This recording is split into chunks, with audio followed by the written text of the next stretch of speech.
United Lutheran Seminary presents the Seminary Explores podcast, conversations on faith, art, people, politics, theology, life, and more, with voices from around the corner and around the globe. Hello, welcome to the Seminary Explorers. My name is Nelson Strober, and my guest today is Philip Roth, who is a retired air pilot and also a retired fruit grower from here in Adams County, Pennsylvania. Welcome to the Seminary Explorers. Thank you.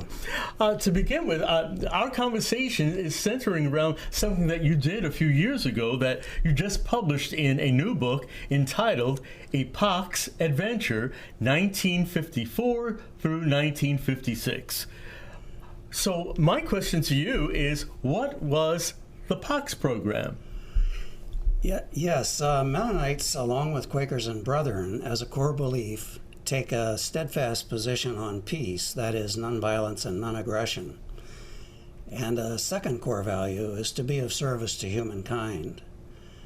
And Pax was a program developed by the Mennonite Central Committee, which was a relief organization started in 1920, which represents most of the Mennonite relief activities around the world. The Pax program was initiated to comply with Selective Services 1W classification, known as alternative service workers. And the Act says that 1W workers, and I'm quoting, must contribute to the national health, safety, or interest. And Selective Service, in order to run the program, authorized and contracted with various agencies to hire and to manage these alternative workers. And one of those agencies was the MCC, of which most Mennonite and Brethren young men did their alternative service. Okay. With the Korean conflict starting in 1950, MCC structured the Pax program for single men of draft age for service overseas. They already had a volunteer service program for domestic alternative within the service United workers States. Within the United States. Pax operated for 25 years until the draft ended in 1975. And a good example would be my younger brother, who also did unusual work serving in South Korea, helping to set up and train administrative staff for a newly organized orphanage in South Korea. Okay. And I was granted an educational deferment for 2 years from Adams County's draft board. And when I graduated from that aeronautical school at age 20, I was expecting MCC to send me to Germany to rebuild homes and hospitals and churches after World War II. Yeah, exactly.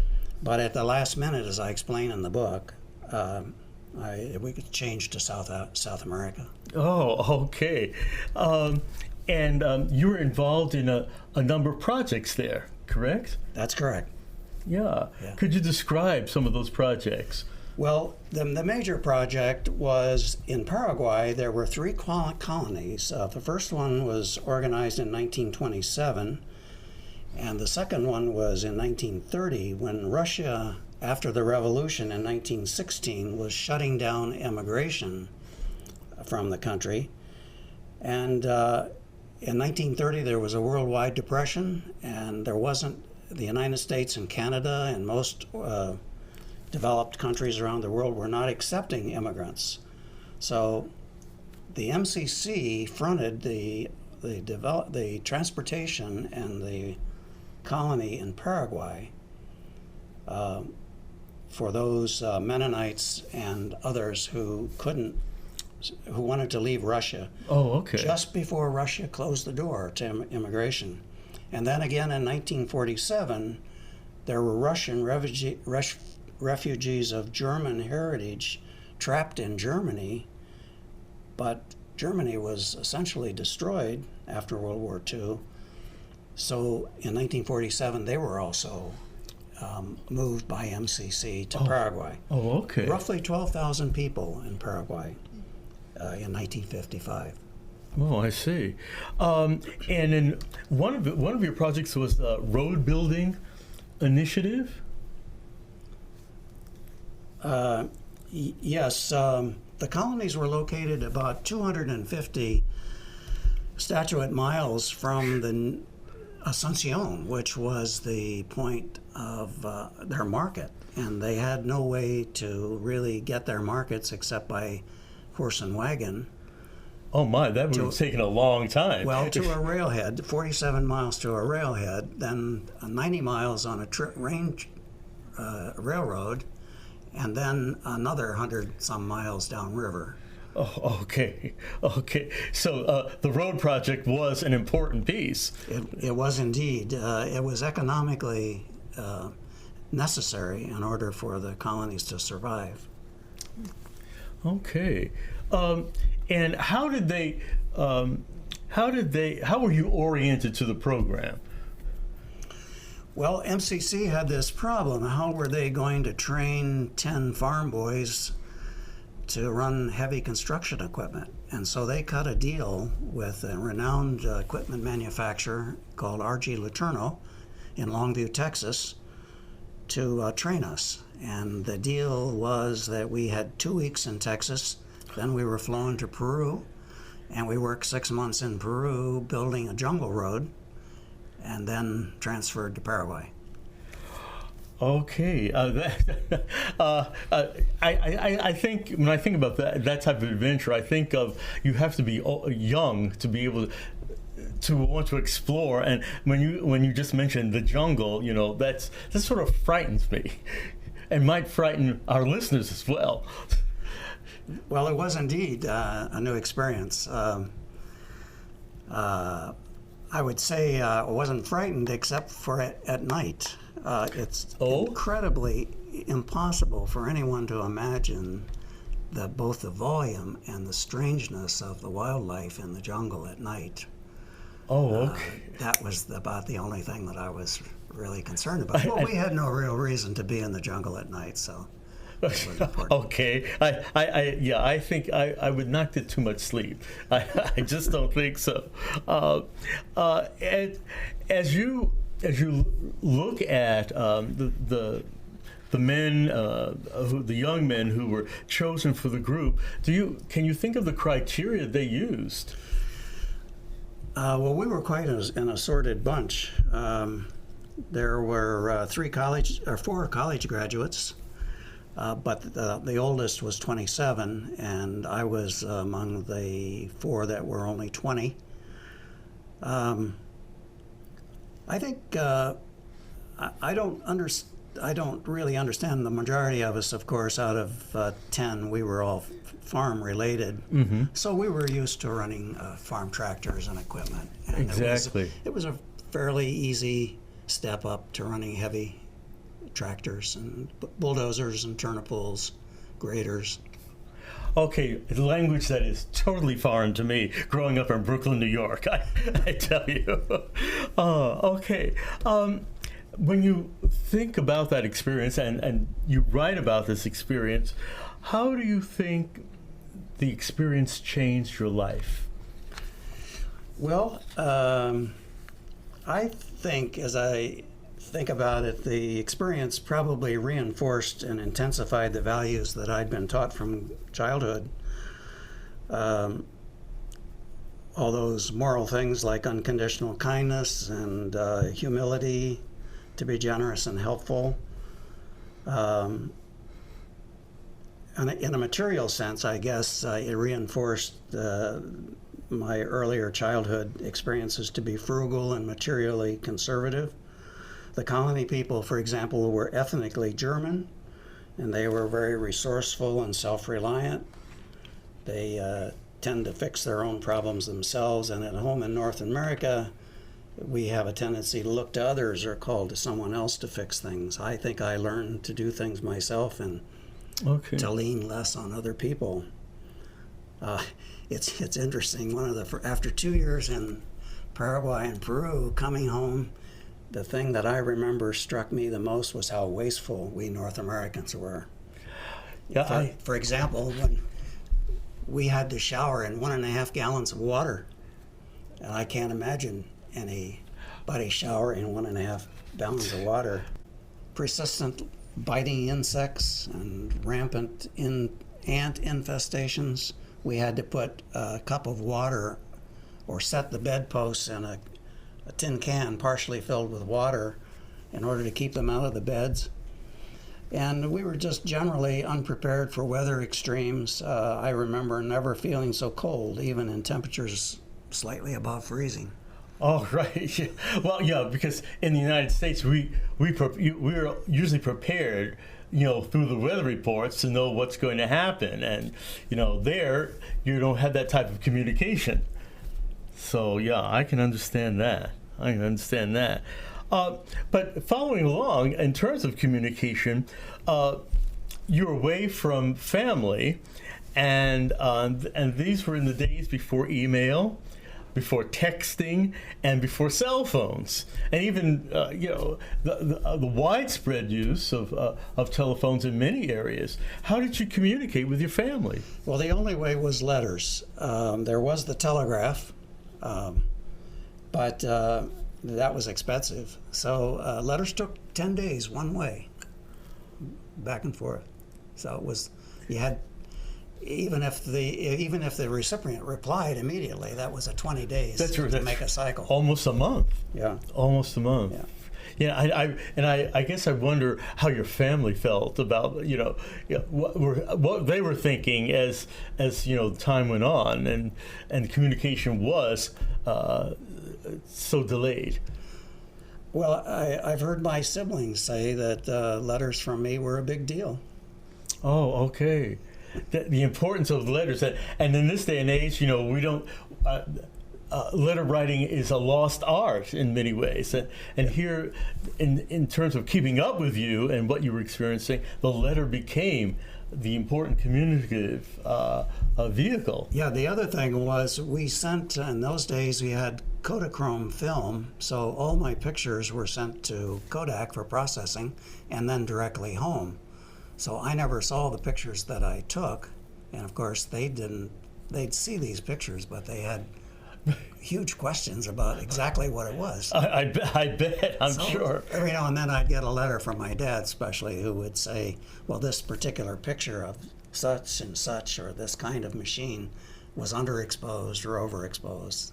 That gave me a chance to take another picture. Right, that is good. That is good. There are many students in the contemporary period who travel abroad during or right after college. What benefits do you think this type of service has for people, young or old? Well, I could illustrate that with my own experience. Was growing up as a middle-class North American, life was easy, it was comfortable, and I had very few important worries. I lived on a farm in the country, and so I was gifted a used car at age 16 in order to get around. And I had that opportunity to learn to fly airplanes before graduating from high school, for a good example. And my college-educated parents introduced their 4 children to some of the finer things in life, as in classical music and music lessons and visiting museums. And we frequently had overnight guests and college friends from around the country and interesting family conversations. But I had little appreciation or understanding for other cultures outside North America. So this is a big advantage for doing the kind of work I do. Yeah, it changed your worldview, but it also, I think, from students who have traveled or taken extensive trips during seminary or undergraduate work, it exposed them, it opened their worldview of the world. Yeah, could I read an excerpt? Please. Here's what I wrote that addresses that problem, and this is a quote. "None of the finer things in life we North Americans took for granted were accessible for them." That is speaking about the Paraguayan. For example, hopefully anticipating the future, thinking about high ideals or principles, considering noble purposes, or simply vacationing with family or friends. These were unavailable luxuries. For some, it was a total sacrifice of illusions that gave North Americans comfort and hope. That is, to dream and to imagine possibilities. This is something that everybody, young or old, would learn from the kind of experience that I had. Okay. Well, you chronicle the experience in your book, A PAX Adventure, looking back. Why did you want to write the book at this time? Well, in 2015, my wife Norma and I were moving to a different house and downsizing. For reasons not quite understood, I felt driven to read my 60-year-old journal that I kept for those 2 years. And also read the letters that I had written home that my parents saved. And then I began to realize that we 10 PAX men had contributed in some small way to something consequential and perhaps historically significant. Now, I'm not an academic nor a professional writer, but I decided to research the archives and write down a simple, straightforward account to kind of hopefully explain what happened in those 2 years. And partway into the project, I began to understand that however modest, there might be something of general interest to everyone and to future historians and researchers. And so I wanted to leave an informational trace alongside a few human interest stories and pictures. Oh, okay. Then what do you hope people will gain from reading it? Well, it is an easy read. It's conversational, and I hope readers will find the stories enjoyable. But I did it mostly for its historical value. I wanted to explain what happened in those 2 years. And the memoir aspect of the book it was a very different experience and should be interesting from an adventure viewpoint. If the reader learns something about the mid-20th century South America, that'll be very satisfying to me. And if you want to draw a line between the secular and the sacred, the MCC initiative on two fronts should be remembered by readers. The first is that how a 250-mile stretch of Pan American highway system came into existence. The road that was built eventually became Route 9 on the Pan American highway system. Oh, fantastic. And the book explains why that happened and actually explains why it is that what we did would be considered in the national interest. There'll be a full explanation in that in the book. And the second thing that everyone should take away from the book is how a new Western Hemisphere standard for the treatment of indigenous people as expressly moral happened. In 1931, the Mennonites, for example, started a mission to the friendly indigenous to study their language, and to everybody's great surprise, the indigenous were pliant and learned German first, which is kind of amazing. And the other thing was that they